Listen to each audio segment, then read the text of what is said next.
চট্টগ্রামে বেশ কয়েকটি থানায় সীমিত পরিসরে শুরু হয়েছে পুলিশিং কার্যক্রম। বিস্তারিত জানার চেষ্টা করব সহকর্মী সুমন কুমারদের কাছ থেকে। তিনি রয়েছেন সেখানে। সুমন আমাদের সঙ্গে যোগ দিবেন। সুমন, জানতে চাই, চট্টগ্রামে থানাগুলোতে 3 দিন বিরতির পর পুলিশি কার্যক্রম শুরু হয়েছে, থানায় পুলিশ ফিরতে শুরু করেছে। আপনি কি অবস্থা দেখছেন, এই প্রশ্নটি আপনার কাছে আগে।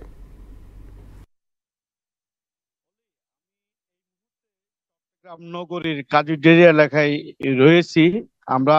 গতকাল সকাল 11টার দিকে চট্টগ্রামে 11টি থানায় সীমিত আকারে তাদের কার্যক্রম শুরু করেছে এবং বেশিরভাগ পুলিশ কিন্তু তারা সিভিল তারা ডিউটি পালন করছে। এবং আমরা চট্টগ্রাম মেট্রোপলিটন পুলিশের কমিশনারের সাথে কথা হয়েছে, তিনি আমাদেরকে বলছেন সীমিত আকারে তারা তাদের কার্যক্রম শুরু করেছে এবং বাকি যে 5টি থানা রয়েছে, আসলে যে থানা নাশকতা যখন এই সাবেক প্রধানমন্ত্রী পদত্যাগ করার পরে কিন্তু থানাগুলা দুষ্কৃতকারীরা জ্বালিয়ে দেওয়ার পর থানাতে আসলে বসার মতো কোনো চেয়ার টেবিল না থাকার কারণে যে 5টি থানায় বেশিরভাগ ক্ষতি হয়েছে, সে কারণে তারা কার্যক্রম শুরু করতে পারেনি। তবে আজকের মধ্যে সেই থানাগুলা তারা কার্যক্রম শুরু করবেন এবং সীমিত আকারে।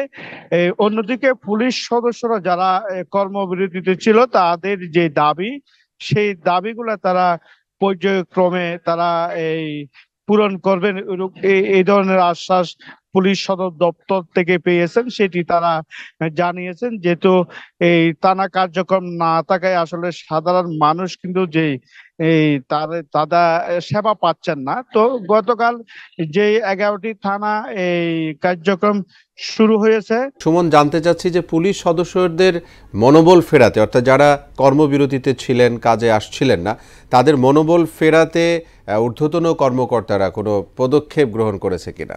ঊর্ধ্বতন কর্মকর্তারা তাদের মনোবল ফেরানোর জন্য তারা চেষ্টা করছেন। আমরা পাশাপাশি দেখছি যারা রাজনৈতিক দল রয়েছে তারাও অনেকে কিন্তু গতকাল যেহেতু তারা এই থানাতে তারা যোগদান করেছে, এরপরে বিভিন্ন রাজনৈতিক দল তারা গিয়েছেন, তারা তাদেরকে বোঝানোর চেষ্টা করছেন তারা যেন নির্ভয়ে তারা থানায় এসে তাদের কার্যক্রম শুরু করে এবং তারা পাশে রয়েছে। আরেকটি বিষয় বলে রাখি, সাত সকালে কিন্তু আজকেও চট্টগ্রামের যে ট্রাফিক সিগন্যালের কাজ করে যাচ্ছেন আনসারের পাশাপাশি শিক্ষার্থীরা।